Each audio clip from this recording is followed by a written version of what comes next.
Yeah. It's like really creepy because all these old houses that I used to know the people. Now it's like you just see Strangers. one day rent sign. I'm like, wait, what?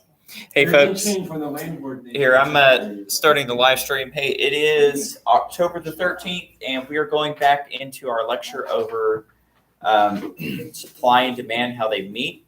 So just follow along with what I posted on the Google Classroom. I also put an assignment there that these kids are going to do too after we're done with this. So cool stuff. So make sure you complete that.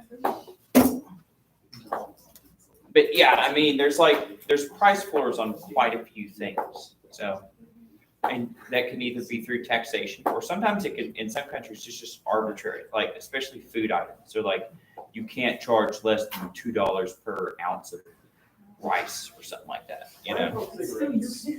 I'm imagining cigarettes are called cigarettes. Imagine cigarettes are called cigarettes because like a miniature version of a cigar. That's basically the point there. You got it.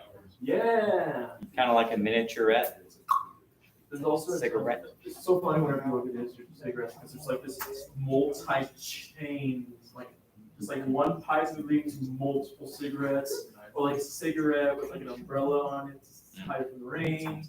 It's like there's so many dumb designs. I don't know. Well, Oh wait, I have an old magazine ad for an anti-nicotine pipe that apparently you put tobacco in and it filters out the nicotine.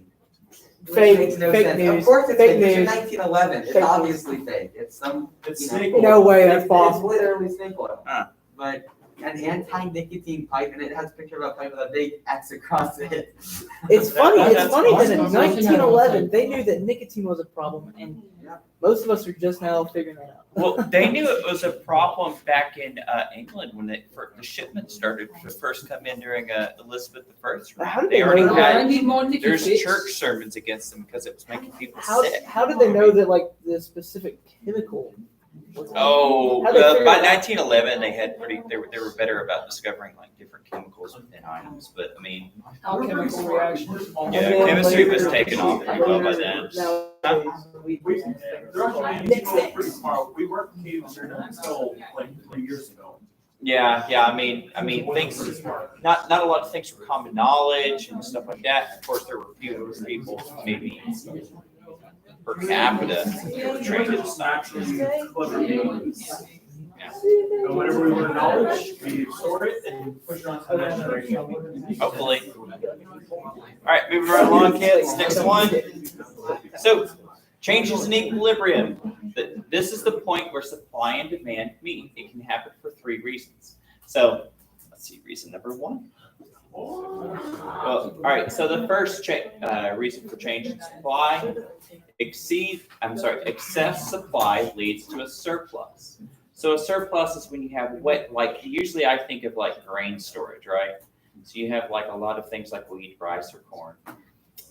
When supply is greater than demand. This leads to a decrease in price and an increase in demand. So what you have is that if you have a surplus, they're trying to move it off the shelf, so they lower the price. It can be very costly holding on to things, and some things expire. So you have to get rid of it. And since the price goes down, more people want to buy it and consume it. This happens to Halloween and Christmas decorations. That's why they sell them really early. Mm-hmm. They want it to get in. If they sell them like the day before Halloween, like 90% of the stuff ain't gonna be sold. Mm-hmm. Oh yeah. Or you can do like my wife and you buy all the candy the next day. Yeah, because it's like marked down. Oh yeah, because they couldn't sell it. And Yeah. nobody's gonna buy like 500 pack. I buy all my Christmas stuff in March. Yeah. I sometimes forget to buy Christmas stuff, so that's why I We have to have seriously do buy it in January though, like after Christmas.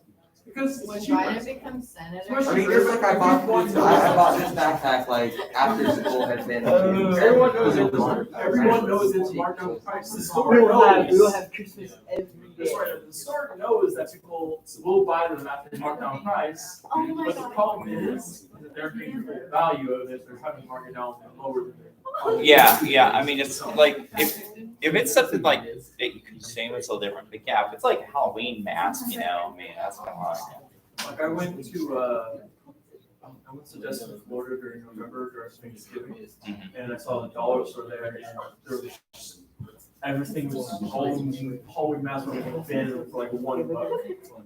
Hey, if you want a collection. All right, so here's our example. After Christmas, stores have clearance sales to get rid of surplus merchandise, like we were just saying with like Halloween. A decrease in supply leads to an increase in price.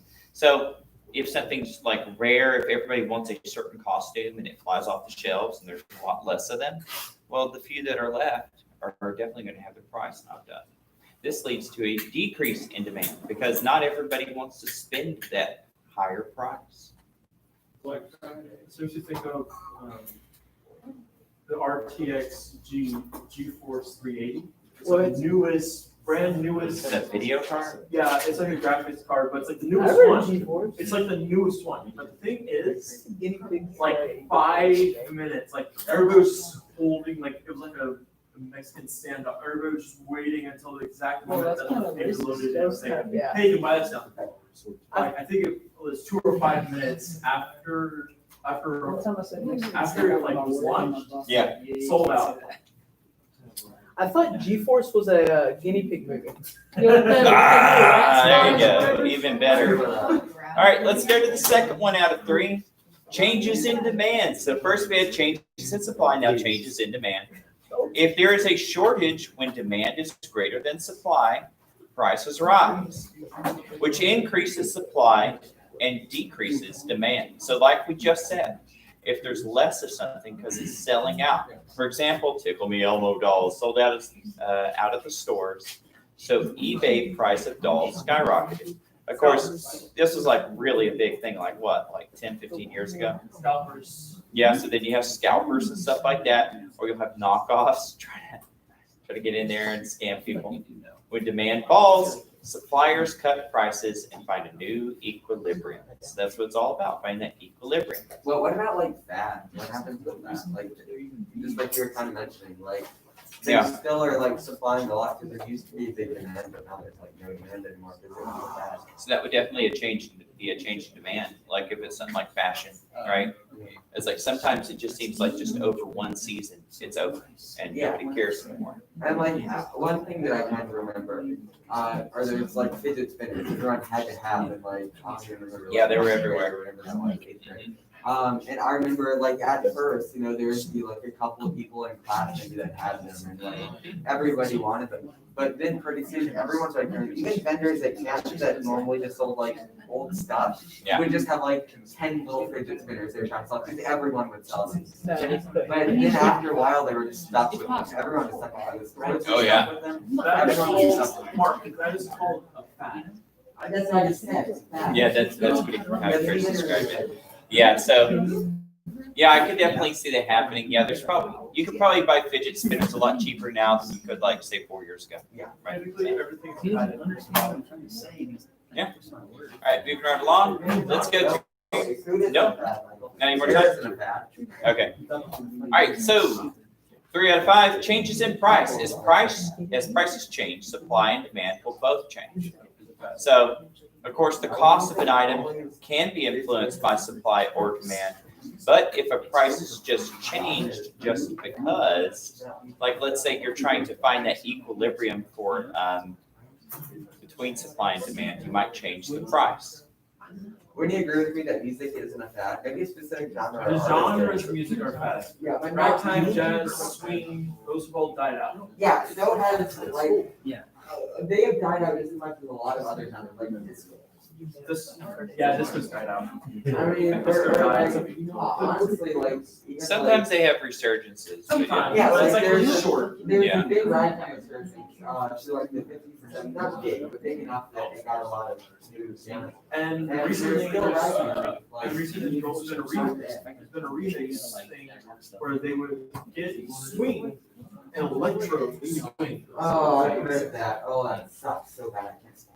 Huh? Okay, so change in The price. reason I don't like it is because the artists that made that music back then weren't around to like say, hey, you know, I'm fine with my music being done like that. Like it's like Yeah, I it understand. seems like a disrespect thing almost.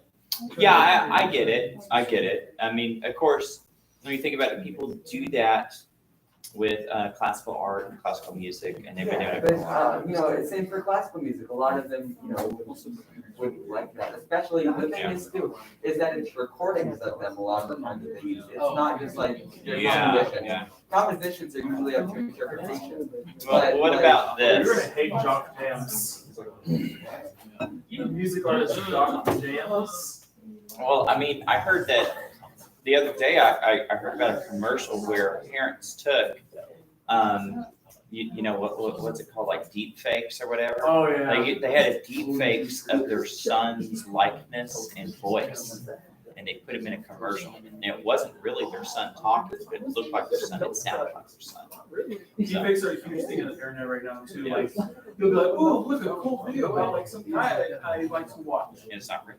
And then it's deepfake that you start seeing. It's All right, so why are prices so important? So prices are vital. Hey, folks. Hey, so prices are vital in a free market economy. They help move land, labor, and capital into the hands of producers and finished goods in the hands of buyers. So we all know that prices are the metric we use in order to determine how much money we spend, and also how much work you do, how much you buy, how much you sell, where you live. Price is a language both consumers and producers can use to determine value. And it's true because a price is something you can agree upon. And if you disagree upon a price, you just don't engage in that interaction.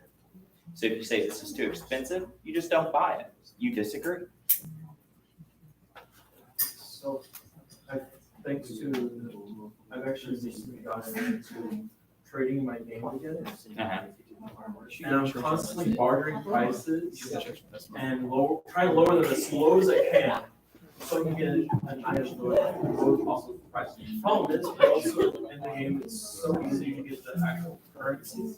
Nobody uses it, and so they barter like actual items, ammo, guns, armor. Well, it sounds like they kind of messed that up then. Because every single enemy withdraws because they do bounty caps. Mm. And the caps maxed out around 3,500. No, not 3,500, 35,000. Mm. And some items became so rare and such a god roll where it would be worth more than 35,000. And you have to trust the other person to stay on the server while you go and grab 35,000. Some weapons Okay. called legacy. Okay. My mom is more about that, and it really is different for composition, especially back then because artists had no idea that that was possible. They had no way to just use someone. That's like. I can see it's remixes. But good.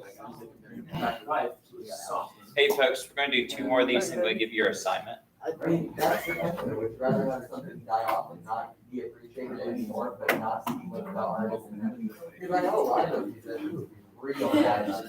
Artists tend to usually boil down to whether or not they wish their project is to be on the common.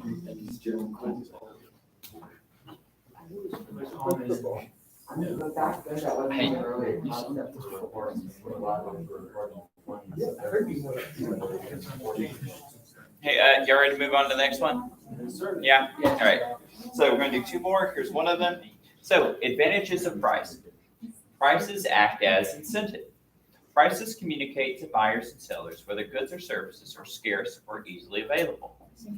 They encourage or discourage production. And that's true. If a price is too low for the producer, they don't want to produce that item anymore. It reduces their profit margin.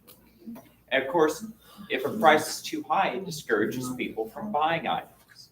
So that's where equilibrium comes in. You have to find that happy balance between price, cost to make it, and of course, demand.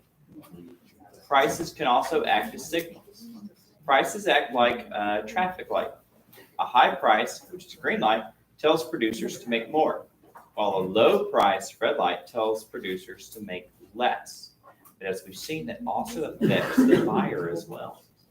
So, people like to buy low, but producers like to sell high.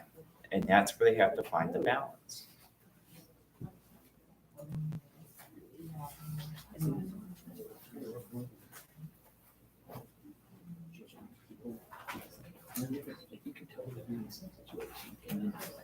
This works. Mhm. Because if gas prices go down, everything goes down.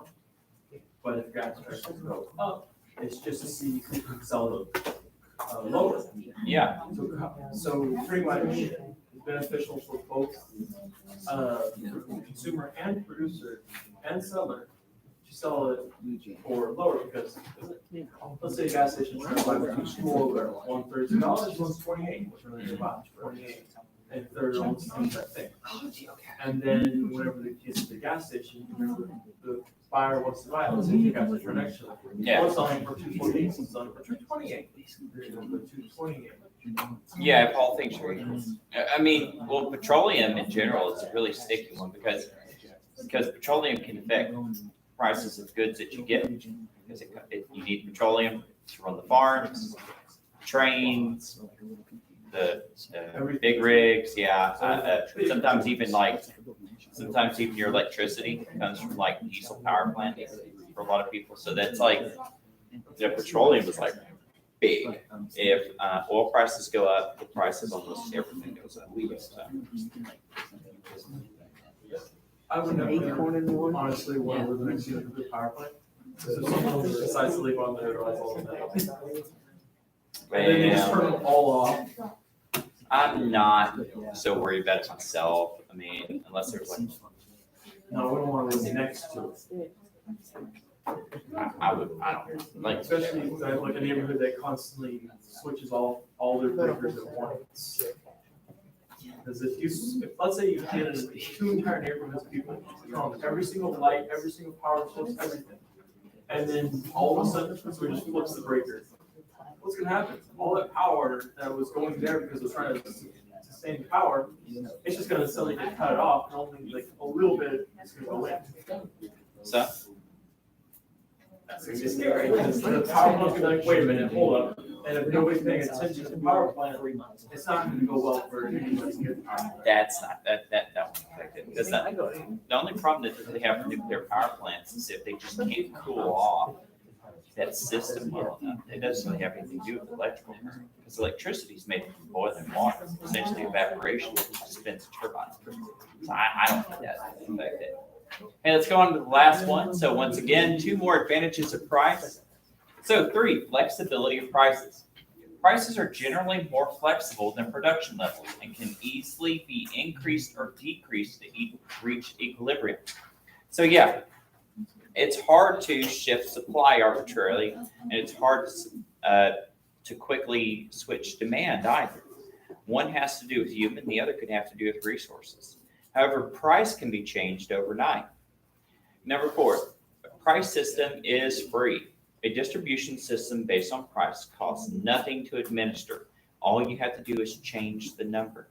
Unlike in command economies. So command economy is what we normally think of as like, say, like, it's usually found in socialist economy. Well, it has to be like either like fascist or communist or something like that.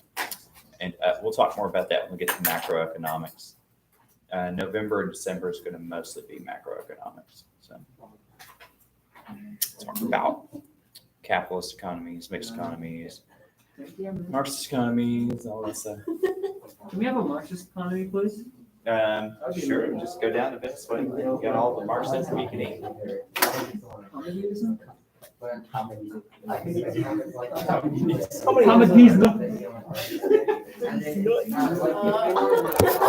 All right, folks, it's pretty short. We're going to keep it there for today. We'll come back on Thursday, and I'm going to have a little quiz ready for you as well on Thursday. So make sure you log in and do your assignment for now. Talk to you later. Mr.